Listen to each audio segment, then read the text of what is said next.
Shalom saudara, pada hari ini ya kita bersyukur pada Tuhan yang begitu baik ya.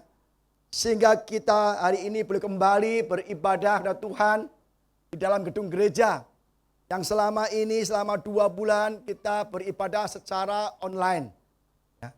Tapi pada hari ini bagi teman-teman yang belum bisa hadir, mungkin sakit, bepergian, ada halangan apapun, bisa tetap menyaksikan atau mengikuti ibadah kematian Yesus. Zaman sekarang saudara, kita tidak bisa kasih alasan, oh Pak saya nggak beribadah karena saya lagi berpergian, oh Pak saya lagi ada acara di luar kota, oh Pak saya lagi sakit. Zaman sekarang ibadah bisa diikuti secara online. Kalau dulu kita bisa menghindar berbagai alasan-alasan kita, katakan kepada gembala, pendeta atau pengerja lainnya, macam-macam alasannya. Zaman sekarang, saudara, apakah kita dengan sakit tidak bisa mengikuti ibadah? Bisa, saudara. Ya. Bahkan selama lockdown sama tahun 2020 sampai sekarang, waktu online, semua tetap beribadah. Saudara, kita tidak boleh menghindari ibadah. Ibadah sangat penting. Dan hari ini kita mengikuti ibadah untuk kematian Yesus di kayu salib. Ya. Hari kita peringati ya, pengorbanan Yesus di kayu salib. Waduh, sangat menderita sekali saudara. Ya, malam-malam Yesus berdoa, ya kan? Ditangkap, diadili beberapa kali peradilan yang nggak adil. Pagi-pagi ya, Yesus harus memikul salib. Udah badannya hancur, dicambuk dengan cambuk yang berduri. Dia memikul salib saudara. Dari pengadilan sampai ke Golgota. Sampai di Golgota, Yesus disalib. Tangan kiri dipaku, tangan dipaku, kaki dipaku. Untuk kita semua saudara. Supaya kita diampuni, supaya kita dipulihkan, supaya kita diberkati. Dan di atas kayu salib ketika Yesus menderita saudara. Yesus masih mengatakan 7 kata, 7 perkataan yang memberkati kita semua. Hari ini akan saya sampaikan, judul khotbah saya adalah makna 7 perkataan Yesus di atas salib untuk kita. Di tengah-tengah Yesus menderita, yang sangat sakit, sangat parah saudara. Yesus masih mengatakan 7 perkataan yang sangat memberkati kita. Mari kita belajar. Apa ke-7 perkataan Yesus yang memberkati kita? Pertama, dari Lukas 23 ayat 34. Perkataan Yesus pertama. Yesus berkata, ya Bapa, ampunilah mereka, sebab mereka tidak tahu apa yang mereka perbuat. Bayangkan, Yesus disalib, dia tidak bersalah. Dia berfirman, dia memberikan keselamatan, selalu menyembuhkan, melepaskan, bahkan mengusir setan-setan, bangkitkan orang mati. Selama hidupnya Yesus selalu memberikan yang terbaik untuk sesama manusia supaya selamat dan percaya. Tetapi apa? Banyak orang ngiri. Imam-imam kepala, ahli Taurat, orang Farisi, banyak orang mengiri pada Yesus. Dan akhirnya saudara, Yesus ditangkap, disiksa, malam-malam Yesus berdoa, ya kan? Ditangkap pukul jam 12-1-an ditangkap, diadili, habis itu dicambuk, pagi-pagi harus memikul salib. Berat saudara, kayu besar, berat, pikul. Sampai Golgota dipaku, dikasih mahkota duri. Dan Yesus berkata, Bapa, ampunilah mereka, sebab mereka tidak tahu yang mereka perbuat. Ini luar biasa sekali.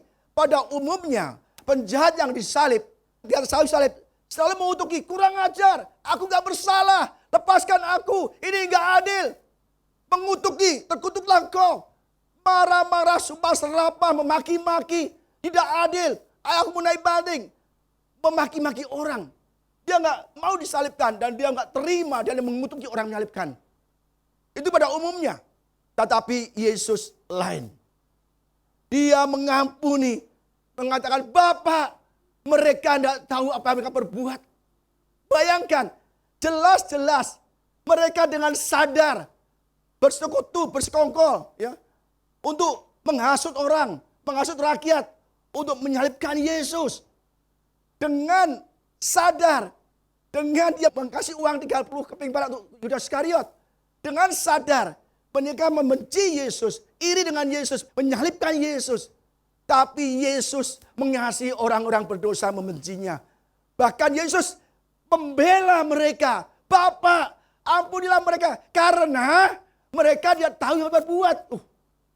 Kan jelas-jelas mereka sadar berbuat mereka. Tapi Yesus membela orang yang membencinya. Mendoakan orang yang membencinya, saudara. Jadi kata Yesus yang pertama ini, mengajarkan kita untuk mengasihi semua orang, juga musuh-musuh kita. Mengampuni mereka, bahkan mendoakan mereka. Kita mungkin mengampuni aja berat, ya kan? Pak, gila, ampuni aja. Dia menyakiti aku, menyerang aku, memfitnah aku dari belakang. Bahkan menghancurkan aku. Masa mengampuni, enak aja. Sampai mati pun aku gak mau mengampuni. Coba mati dia. Ada loh orang jemaat gereja. Saya gak akan mengampuni Pak Budi. Bahkan sampai mati pun aku tidak mau mengampuni. Waduh. Yesus mengampuni musuhnya. Kita harus mengampuni mereka dan mendoakan mereka. Kalau mereka sadar apa yang mereka perbuat dan Bapak mengampuni mereka. Kalau kita nggak mengampuni saudara, kita yang rugi sendiri saudara. Apa artinya kita tidak bisa diampuni juga? Ayatnya, tetapi aku berkata kepadamu, kasihilah musuhmu dan berdoalah bagi mereka yang menganiaya kamu. Yesus mengajar untuk mengampuni musuh-musuh kita, mengasihi musuh-musuh kita. Tidak hanya omong tetapi juga melakukan. Banyak orang ngomongnya gede, nyuruh orang lain melakukan, dia sendiri tidak melakukan. Ya kan? Jadi saudara, Yesus memberi contoh. Apa yang aku katakan, apa yang aku ajarkan, ini aku lakukan. Contohnya, jangan bilang aku ngomong omdo aja ya, omong doang ya. NATO, no action, talk only.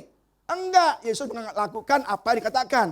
Jelas sekali saudara, Yesus mengajarkan dan dia benar-benar lakukan.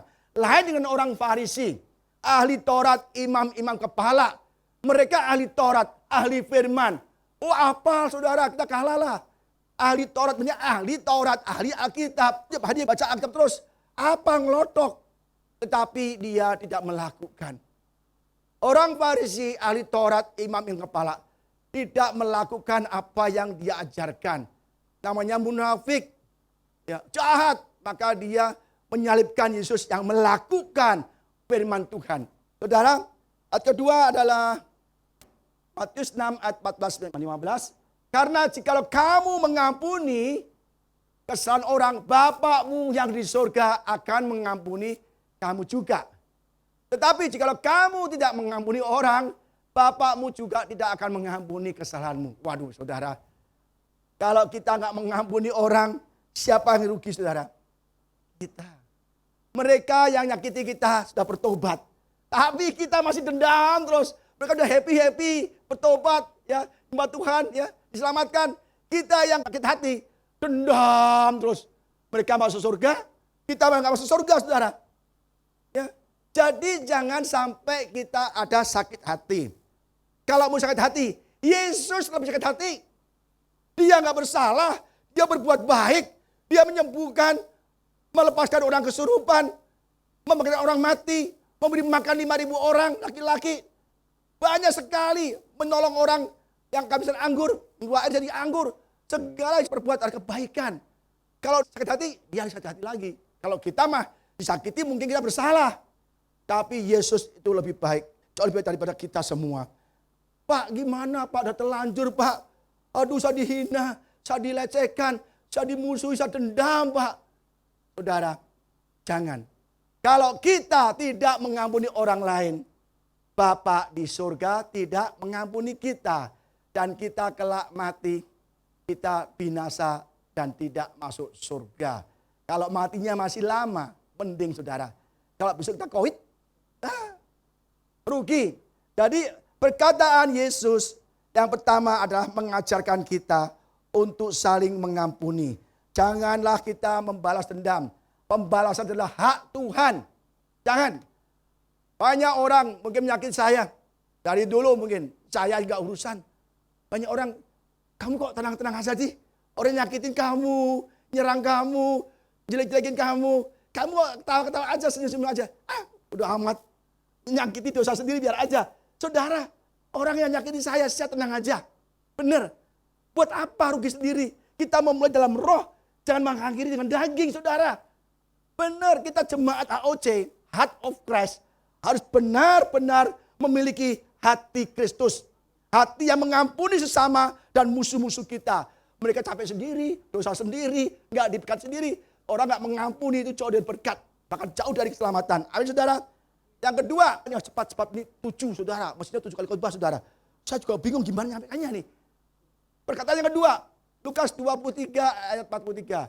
Kata Yesus padanya, aku berkata kepadamu, sesungguhnya hari ini juga engkau akan ada sama dengan aku di dalam Firdaus. Di sini, di atas kayu salib ada 2 penjahat. Sama Yesus di tengah-tengahnya kan. Dan ada 2 penjahat, terjadi komunikasi, perbincangan antara 2 penjahat dan Yesus juga, ya kan. Ada 2 penjahat yang melambangkan hati manusia, ya. Mari kita baca apa sih yang dipercakapkan di atas kayu salib. Apa mereka tanya-tanya, kamu salahnya apa? Saya nyuri ayam sih. Ya kamu? Wah, aku enggak. Aku bunuh orang. Oh, terus gimana ketangkepnya? Enggak tahu tuh. Mungkin banyak yang kasih tahu kali. Enggak begitu percakapannya. Kita lihat ya. Lukas 23 ayat 39 sampai 41. Seorang dari penjahat yang digantung itu menghujat dia, Yesus. Katanya, bukankah engkau adalah Kristus? Selamatkanlah dirimu dan kami. Tetapi yang seorang menegur dia katanya, tidakkah engkau takut juga tidak kepada Allah, sedangkan engkau menerima hukuman yang sama. Kita memang selayaknya dihukum, sebab kita menerima balasan yang setimpal dengan perbuatan kita. Tapi orang ini tidak berbuat sesuatu yang salah. Jadi ada penjahat, 2 penjahat, saya katakan penjahat A dan B, ya kan? Yang A bilang, Yesus, katanya engkau Mesias. Katanya engkau Kristus yang dari anak Allah. Coba dong buktikan kealahanmu, buktikan ketuhananmu, kuasamu mana. Engkau bisa sembuhkan orang sakit, bisa bangkitkan orang mati. Ayo, bebaskan kami. Lepaskan kami dari salib. Dan engkau juga, kami pengen bebas. Buktikan kalau Yesus menurut anak Allah, engkau bisa lepas dari salib. Saudara, satu penjahat ini menghujat. Dia nggak bertobat, nggak mengakui kesalahannya di atas kayu salib. Hampir dia mau mati sebentar lagi. Masih berbuat jahat. Masih menghujat Yesus. Kalau engkau Kristus, ayo bebaskan kami semua. Tapi yang satu lagi menegur yang si A. Penjahat B mengatakan, apakah engkau nggak takut bahkan kepada Allah? Engkau menerima hukuman yang sama dengan aku dan Yesus. Kita memang salah. Kita berbuat jahat. Kita mungkin membunuh, merampok. Kita layak dapat hukuman mati di salib ini. Tetapi Yesus, orang ini tidak berbuat sesuatu yang salah. Orang ini di akhir hidupnya, di menit-menit akhirnya, dia mengakui kesalahannya. Menegur temannya yang bersalah, yang menghujat Yesus. Jangan menghujat Yesus. Kita salah, layak mati. Tapi Yesus orang benar.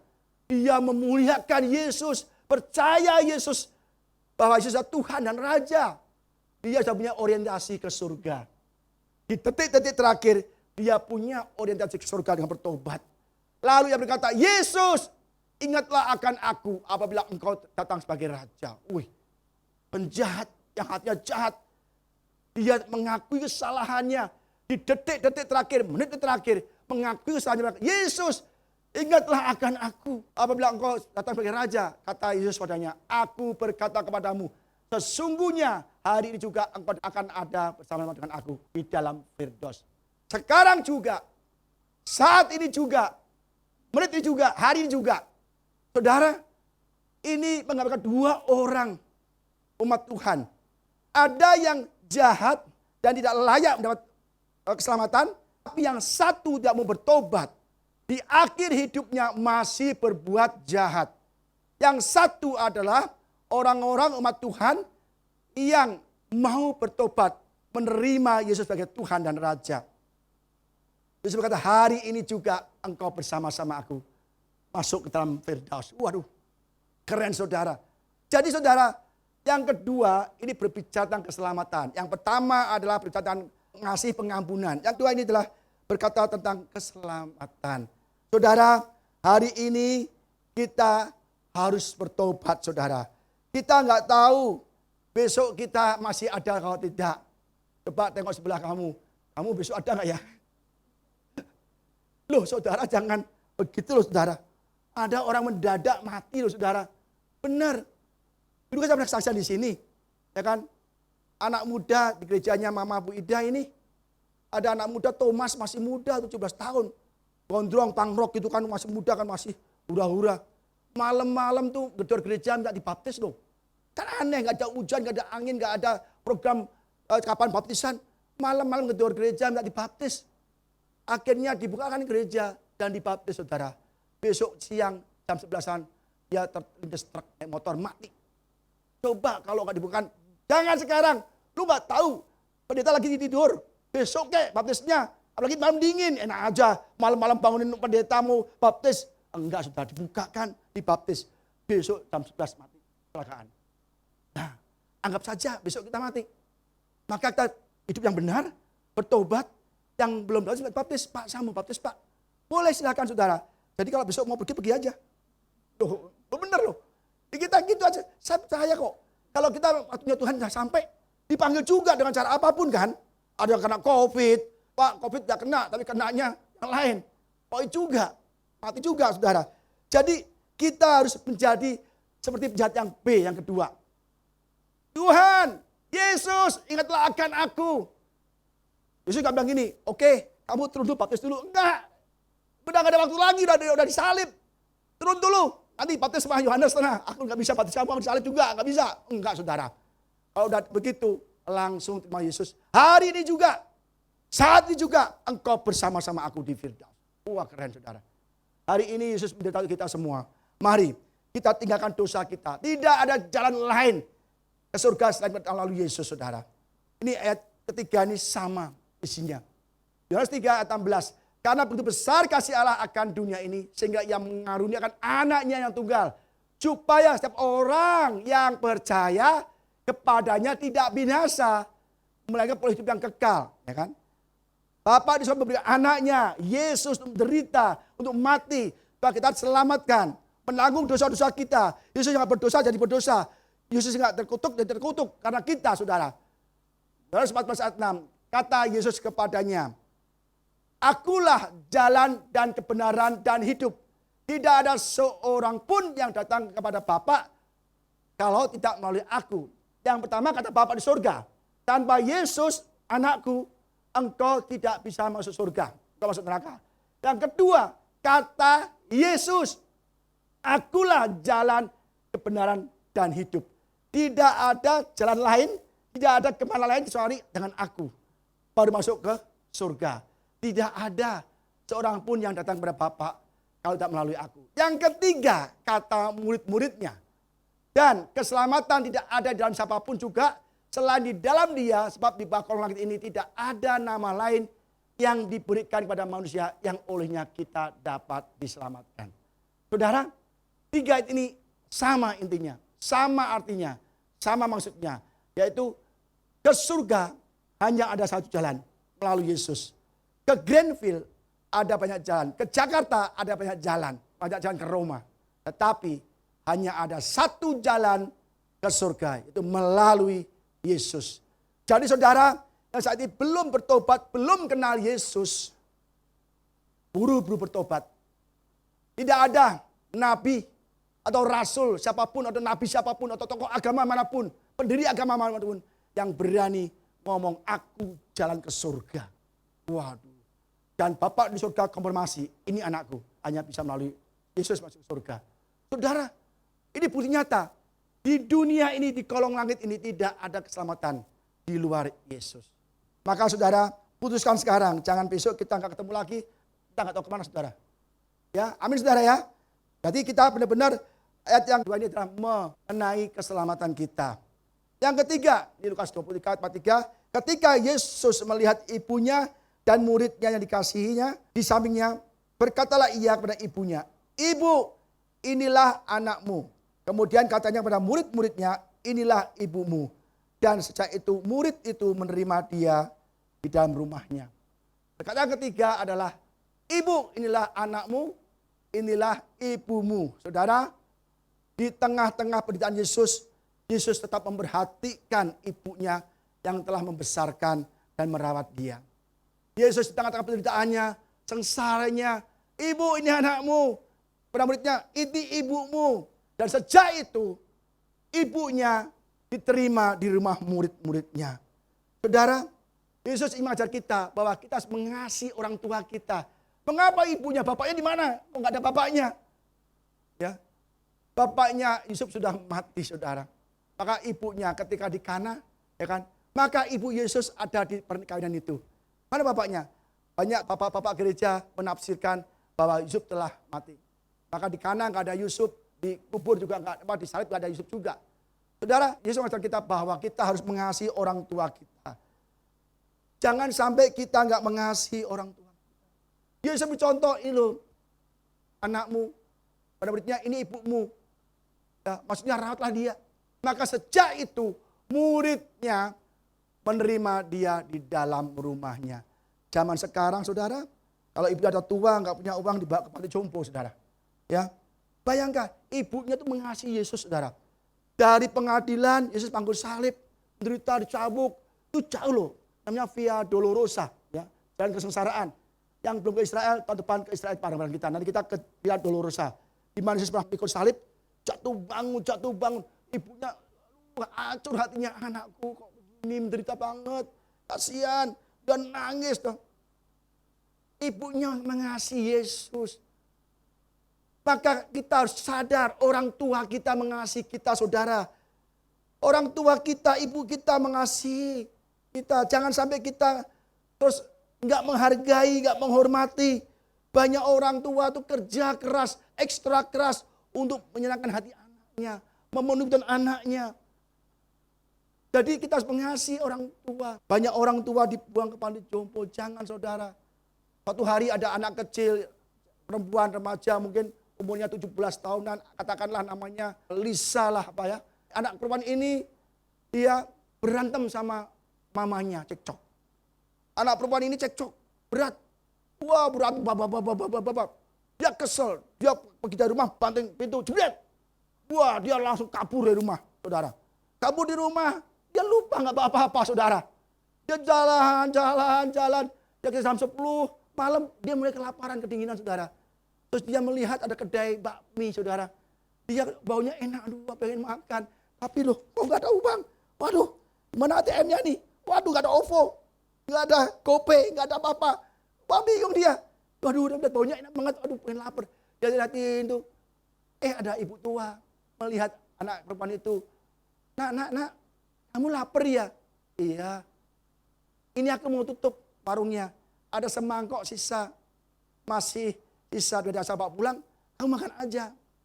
Anak berkata gini, ibu, terus waktu makan dia nangis. Kaget, loh kamu dikasih makan kok nangis? Kenapa? Saya terharu, ibu baik banget sama saya. Baru kenal, baru ketemu saya udah kasih makan semangkok.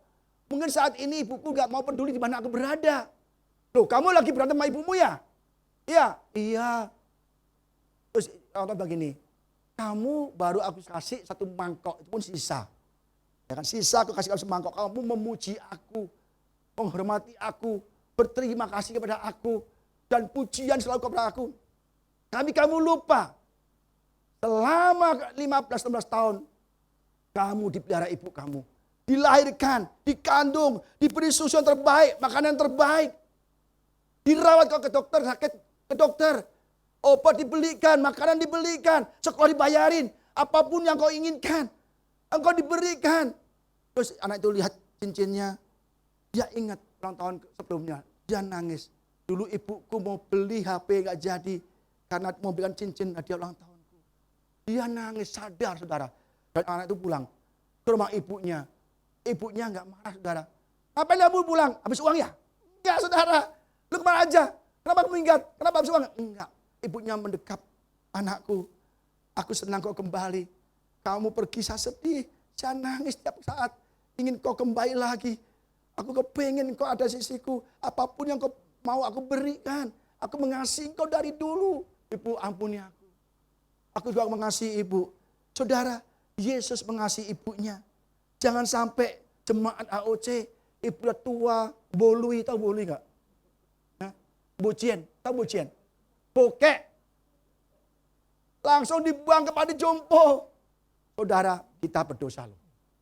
Lihat ayatnya saudara. Amsal 23 ayat 22. Dengarkanlah apa?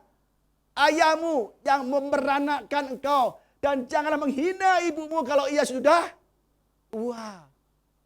Dalam bahasa Indonesia tempat lagi. Listen to your father. Without him you would not exist. When your mother is old. Ya, when your mother is old. Show her your appreciation. Show her your respect. Show her your love. Show her your compassion. Ingat saudara. Ibu udah tua. Bagi kita justru ada kesempatan untuk membuktikan, membalas kebaikan ibu kita. Jangan bilang, ibu lu makan di ujung aja. Kita keluarga, lu makan di ujung ngotong-ngotorin kita. Kalau tamu lu pergi di dapur. Atau kemana ke gudang kayak, jangan ketemu tamu saya sama lu. Kita berdosa loh saudara. Bab Tuhan mengatakan, hormatilah ayahmu dan ibumu. Supaya apa? Lanjut umurmu dan di tanah yang diberikan Tuhan Allahmu padamu. Saudara, dan engkau akan diberkati Tuhan. Dimanapun saudara berada. Kasihilah orang tua kita yang saat ini lagi lagi berantem sama orang tua. Nanti pulang gereja, temui orang tua saudara. Rangkul, ibu. Loh kenapa, ada apa sih kamu? Ibu aku mengasihi ibu. Loh kamu kenapa? Salah minum obat. Enggak ibu, aku bertobat ibu. Gitu. Ya, ingat saudara ya. Jangan sampai kita tidak diberkati. Apakah kita sudah mati orang tua kita? Banyak orang lupa orang tua. Nak makan dulu, Narma. Main gajah terus. Nak sini, ntar aja. Saudara hormati orang tua kamu. Apakah kita saat ini hormat orang tua karena orang tua kaya? Nah ini banyak nih anak-anak yang orang tua kaya hormati. Yang miskin dibuang panti jompo. Jangan saudara. Hormatilah orang tuamu dengan setulus hatimu saudara. Jadi kalau orang tua sakit kita rawat dia. Pak, orang tua saya galak pak, pelit pak. Judes pak, aduh pak saya gak mau tahan di rumah pak. Gimana saya bisa ngampuni dia pak, tiap hari marah-marah. Aduh pak, gak ketemu sehari aku seneng pak loh. Boleh saudara, jangan. Kita harus menghormati orang tua. Pelit juga orang tua. Masa pelit kamu gak disekolahkan, gak kasih obat kalau sakit, gak kasih makan, gak kan? Saudara, kita lihat kebaikan orang tua kita saudara ya. Karena perintah Tuhan, saat ini kita mungkin kurang berkat dari hati kita. Pak kita sudah menghormati orang tua kita, mengasihi orang tua kita. Ajak kayak jalan-jalan kayak, Pak orang tua nggak bisa jalan, beli kursi roda. Dorong aja ke mall. Dia seneng, diperlakukan sangat berharga. Waduh anakku hebat loh, aku udah tua, udah lumpuh, masih di kursi roda, digotong, dikasih makan, disuapin. Itu kita upahnya besar di surga. Amin saudara. Yang keempat, ini baru keempat udah selamat. Ini mestinya 2 jam saudara. Perkataan Yesus di atas salib yang keempat adalah Matius 27 ayat 46. Kira-kira jam 3 berserulah Yesus dengan suara nyaring. Eli, Eli, lama sabachthani. Ada Allahku, Allahku, mengapa engkau meninggalkan aku? Saudara, ini bukan seruan Tuhan Yesus saja. Yesus mewakili kita.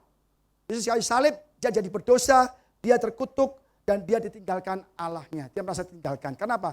Orang yang berdosa itu putus hubungan dengan Allah. Dan Allah tidak mau bersama kita karena kita berdosa, tidak mau bertobat saudara. Jadi Yesus mewakili kita di salib. Sebagai manusia menanggung dosa, menanggung kutukan. Eli, Eli, lama sabachthani. Allahku, Bapakku, mengapa engkau meninggalkan aku saudara? Karena dosa manusia kehilangan kemuliaan. Karena dosa manusia terpisah dari Allah. Karena dosa maka kita tidak bisa berjumpa dengan Allah. Yesus mewakili kita saudara. Maka saudara, banyak orang yang berkata, aduh Pak, kadang aku juga demikian Pak, merasa Allah tinggalkan kita Pak. Maka saya bilang, Allah di manakah engkau? Aku ada masalah. Allah di manakah engkau? Aku lagi ada perjuangan dengan keluarga, istri dengan suami, ada pertengkaran. Tuhan di manakah engkau? Aku lagi enggak ada uang karena COVID-19 menghancurkan ekonomiku. Saudara, kita kalau sudah tebus dosa-dosa kita terhubung kembali. Rancangan semula Allah kembali lagi hidup kita. Dan kalau kita dah bertobat, terima Yesus Tuhan dan Juru Selamat, penebus kita, Jangan takut, Tuhan selalu menyertai kita. Yesus naik ke surga, kirim penolong, Roh Kudus, Roh Allah, Yesus sendiri. Amin saudara. Jadi kita harus benar-benar percaya bahwa Yesus tidak pernah tinggalkan kita. Dan ini berbicara tentang Allah yang mengasihi kita, Allah Immanuel. Ya. Jadi saudara, kita tidak mungkin ditinggalkanlah saudara. Banyak orang takut, waduh Pak aku tinggalkan Kak. Berat sekali penderitaanku. Tuhan berkata, datanglah kepadaku. Dia tahu. Ya. Kita lihat ayatnya. Matius 11 ayat 28. Marilah kepadaku semua yang letih lesu dan beban berat. Aku akan memberi kelegaan kepadamu.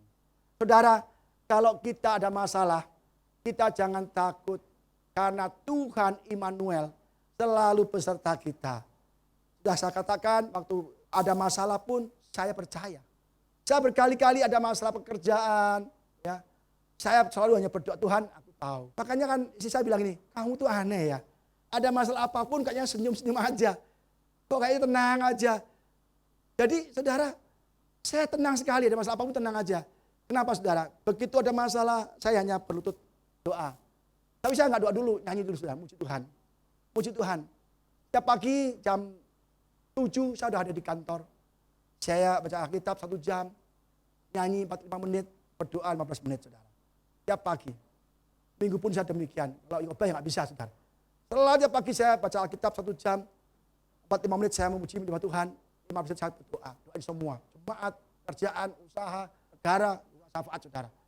Maka ada masalah, saya tenang aja. Oh Tuhan, hari ini ada masalah, pasti Engkau izinkan untuk memberikan berkat pada aku. Kenapa? Sudah berdoa kok, sudah berdoa muji Tuhan. Masa ada, nggak masalah. Kenapa? Mengikut Yesus bukan berarti kita bebas dari masalah. Mengikut Yesus tidak harus terhindar dari masalah. Kadang-kadang Yesus masuk ke dalam masalah kita untuk menyatakan kemuliaannya. Dan saya bilang kan, saat Meshach Abednego, Yesus tidak menolong menghindarkan tungku api. Tapi Yesus masuk ke tungku api untuk menyatakan kemuliaannya. Daniel tidak terhindar dari gua singa. Tapi Yesus dan malaikatnya masuk ke gua singa.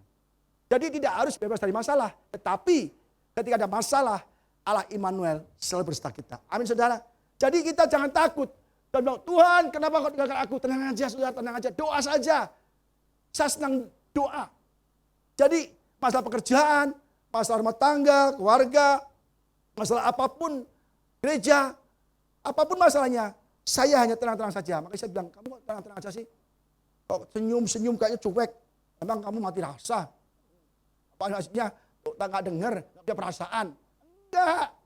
Justru saya punya perasaan yang melekat pada Tuhan. Maka saya tenang-tenang aja. Saudara, perkataan kelima, Yohanes 19 ayat 28. Sesudah itu, karena Yesus tahu bahwa segala sesuatu telah selesai, berkatalah ia supaya genaplah yang ada tertulis dalam kitab suci, aku haus. Ya, pertama dia menggenapkan apa yang tertulis di Mazmur, kitab suci, aku haus. Ya. Dan kedua, Yesus juga wajar dia haus. Dehidrasi saudara. Ya, kalau sekarang kerennya dehidrasi. Nah, haus itu kurang keren, dehidrasi saudara ya. Kurang air. Kenapa? Malam-malam mungkin pukul 7 atau 8 dia berdoa dengan murid-muridnya. Berdoa di Taman Getsemani, ya kan? Terus berdoa, muridnya kecapean. Sehari pelayanan kan Yesus capek, tidur. Tidur berkali-kali, tidur lagi. Murid-muridnya nggak tahan.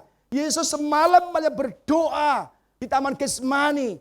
Baru selesai berdoa, Yesus nggak tidur. Ya kan? Nggak tidur, enak aja tidur. Ditangkap, didorong-dorong, dipukul-pukul. Semalam dipukul-pukul, dibawa ke Hanas, Kayafas, Pilatus, dibawa didorong-dorong, difitnah, diadili berkali-kali. Dan disiksa. Yesus tidak sama sekali tidur. Dari pagi pelayanan, malam berdoa, dini hari ditangkap, diadili, dihajar, dicambuk. Udah badannya hancur-hancuran saudara. Udah nggak kasih makan. Ya kan? Kita kadang kasih makan, nih makan dulu sebelum pelayanan. Ya kan? Yesus enggak. Enggak kasih aqua, enggak kasih makan. Langsung gebukin aja, babuk. Dicambukin. Pagi-pagi dia pikul salib. Bayangkan, darahnya tercurah. Kayu berat pikul, jatuh bangun. Di Golgota tidak dikasih GoFood, saudara. Enggak ada makanan cepat saji dikirim. Tidak, saudara. Langsung didorong ke salib, dipaku kanan, kiri, dipaku, kaki, dipaku. Mahkota duri, salib dinaikkan. Saudara, Yesus benar-benar lapar. Dan tubuhnya dehidrasi. Dan dia wajar, dia berkata, aku haus. Dan ini juga sekali Yesus minta minum. Yang pertama adalah ya Yohanes 4 ayat 6 dan 7. Di situ terdapat sumur Yakub. Yesus sangat letih oleh perjalanan. Karena itu ya duduk di pinggir sumur. Hari kira-kira pukul 12. Panas-panasnya nih.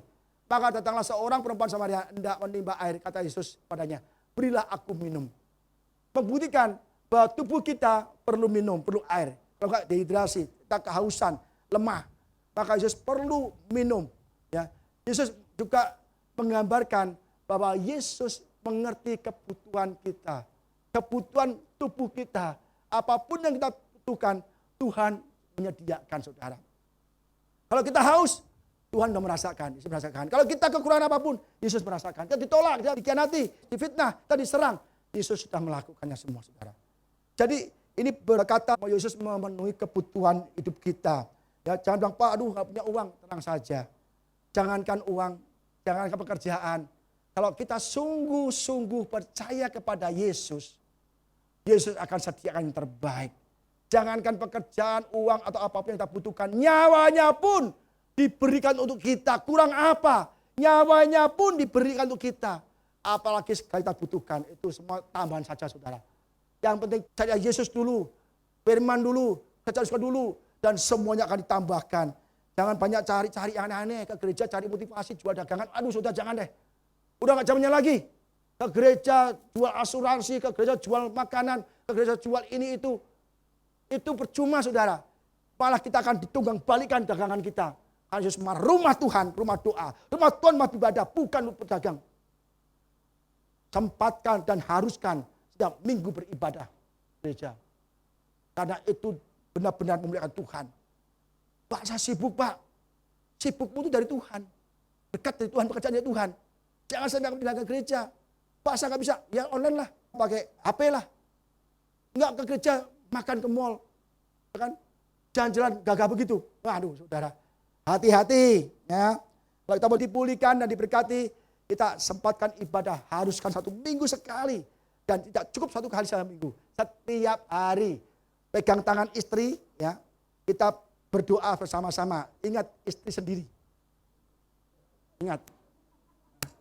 Jangan tawa loh. Ada orang pegang istri orang lain. Nggak boleh loh. Jangan. Ingat doa bersama keluarga istri sendiri. Pastikan istri sendiri tuh. Awas loh. Bagi beritanya ngancam-ngancam nih. Ya, jangan ngancam-ngancam Pak. Ya, perkataan Yesus yang ke-6. Yohanes 19 ayat 30. Sesudah Yesus meminum anggur asam itu, berkata dia, sudah selesai. Lalu ia menundukkan kepalanya dan menyerahkan nyawanya. Teteleste. Sudah selesai. Tidak bahasa Yunani. Teteleste dari kata teleo.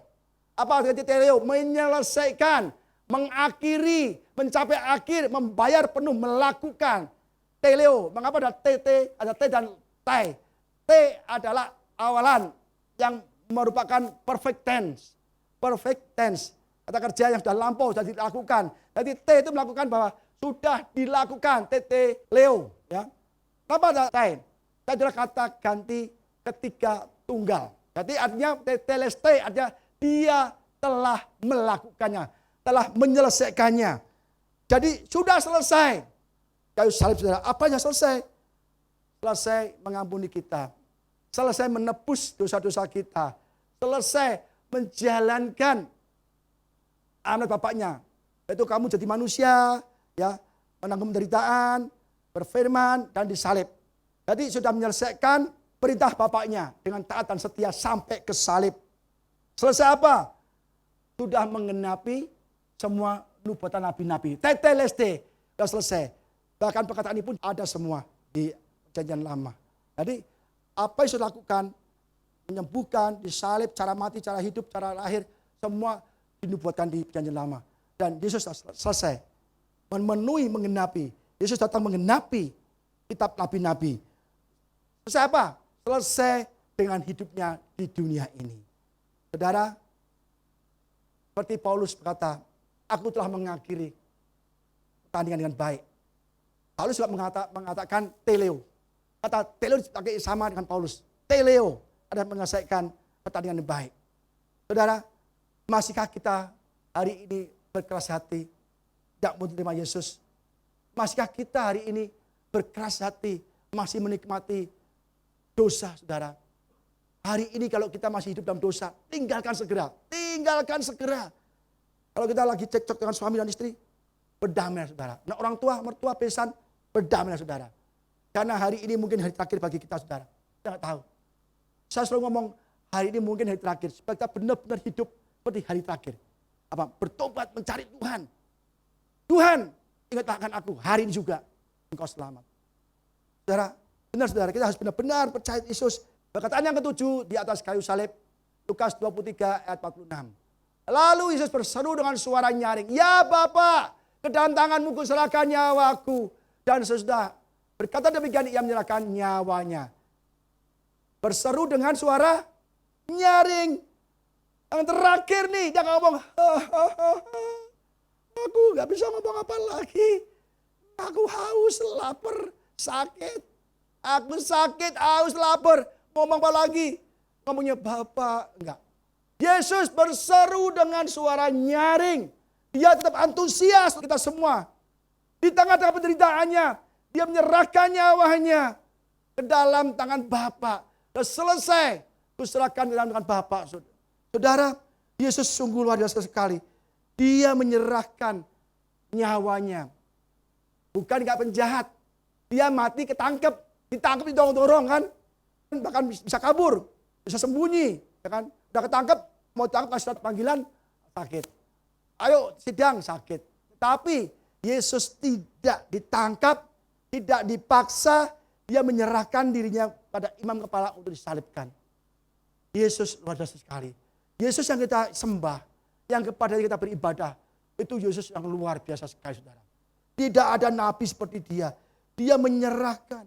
Banyak orang menghindar dari salib, penjahat kalau sudah membunuh, pemain mati, dia kabur ke gua-gua, sembunyi, dia membela diri, dia memfitnah orang lain supaya nggak disalibkan. Tapi Yesus menyerahkan dirinya. Wah, hebat sekali, saudara. Ya. Sama seperti anak manusia, datang bukan untuk dilayani, tapi untuk melayani. Dan untuk memberikan nyawanya menjadi tebusan bagi banyak orang. Ingat, Yesus tahu, depan itu Yerusalem. Kalau saya mau ke sana, pasti saya akan mati. Tapi apa kata Yesus? Anak manusia akan diserahkan, akan menanggung banyak penderitaan, mati, dan bangkit di hari ketiga. Yesus tahu di Yerusalem dia akan mati. Dia akan disiksa, menderita. Tapi Yesus tetap datang ke Yerusalem untuk kita semua, saudara. Dia menderita, dia mati untuk kita. Masihkah kita nggak percaya Yesus? Masihkah kita ibadah main-main? Masihkah kita hidup main-main, kerja main-main? Artinya kemudian itu kita masih korupsi, masih nggak beres, masih menipu orang, menipu kanan kiri, merugikan orang lain. Saudara, bertobat, saudara, kita bertobat. Jangan sampai kita ini terlambat, saudara. Apa yang terjadi setelah Yesus mati? Ini ayat terakhir kayaknya. Matius 27 ayat 52. Yesus berseru pula dengan suara nyaring, lalu menyerahkan nyawanya. Dan lihatlah, tabir bait suci terbelah dua dari atas sampai ke bawah. Dan terjadilah gempa bumi, dan bukit-bukit batu terbelah, dan kuburan terbuka, dan banyak orang kudus yang telah meninggal bangkit. Bayangkan, Yesus mati, tabir bait suci terbelah. Ya, jadi tidak ada lagi kita datang kepada Bapa melalui imam, langsung melalui Yesus. Dan Yesus membuka cara baru kita untuk beribadah. Tanpa melalui imam-imam, tanpa melalui pendeta, tapi melalui hubungan pribadi kita Yesus. Berdoa, Tuhan aku tahu. Ya. Kedua, terjadi gempa bumi yang hebat, saudara. Bukit-bukit terbelah, bukan bukit saja. Jamak, bukit-bukit terbelah. Semua bukit terbelah. Semua kubur terbuka, saudara. Kalau Yesus di sini, langsung San Diego Hill, Lestari, semua terbuka semua, saudara. Ya. Terbuka semua. Dan orang kudus mati, bangkit semua. Gak ada, sekali lagi, gak ada nabi, rasul, tokoh agama, semua orang, siapapun yang ketika mati ada kubur terbuka, gak ada. Gak ada ketika mati gempa bumi, gak ada. Hujan mungkin iya, karena pas musim hujan. Tapi kalau terbuka gak ada, saudara. Gempa bumi, mungkin juga waktu dia melahirkan di rumah sakit ada gempa bumi pasan. Tapi ini lain, saudara. Yesus mati kubur terbuka, gempa bumi yang hebat, tapi Allah terbelah. Itu menandakan bahwa Yesus adalah benar-benar anak Allah. Yesus adalah benar-benar Raja. Yesus adalah benar-benar juru selamat. Saya katakan saudara, mari kita saudara hari ini percaya Tuhan, percaya Yesus. Jangan membandingkan Yesus dengan yang lain. Masih mencari-cari Mesias lain seperti orang Yahudi. Kita bilang Tuhan, kita sudah cukup saudara. Karena darah Yesus kita tidak binasa. Karena darah Yesus kita peroleh hidup yang kekal. Karena darah Yesus kita dibebaskan dari dosa dan kutuk. Dan kita diberkati oleh Bapa di surga. Karena darah Yesus kita memiliki hidup yang berkelimpahan. Yesus berkata, aku datang untuk memberi hidup yang berkelimpahan. Ingat saudara, maka kita sungguh-sungguh orang nyakitin kita diam saja. Sabar, sabar, sabar. Yesus sabar, Yesus mengasihi. Maka kita kalau sabar, mengasihi, mengampuni orang. Aduh saudara, kita terima aja keadaan hidup kita. Serahkan pada tangan Tuhan. Mana yang benar Tuhan bela, mana yang salah Tuhan hukum. Apa kan?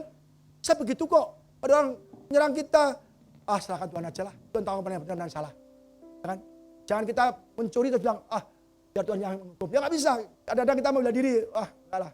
Saudara, jadi kita benar-benar mulai sekarang serahkan hidup kita dalam tangan Tuhan Yesus. Yesus, dalam tanganmu ku serahkan hidupku. Yesus, dalam tanganmu ku serahkan nyawaku. Jangan doanya selalu, Yesus, ku serahkan masalahku. Yesus, ku serahkan penyakitku. Yesus, ku serahkan usahaku. Yesus, ku serahkan keuanganku. Nah aja. Kali-kali dirubah. Yesus, ku serahkan hidupku. Pakailah aku. Yesus, ku serahkan nyawaku untuk engkau. Aku berkorban untuk engkau Tuhan. Pelayan engkau membawa jiwa-jiwa. Menginjil. Baca firman-Mu Tuhan. Ku serahkan hidupku. Wah, Yesus nangis. Akhirnya semua yang kita butuhkan Tuhan berikan. Sakit disembuhkan. Yang kekurangan diberkati. Yang butuh pekerjaan Tuhan berikan. Yang butuh apapun Tuhan pulihkan saudara. Dan pemulihan dan restorasi akan kita terima karena darah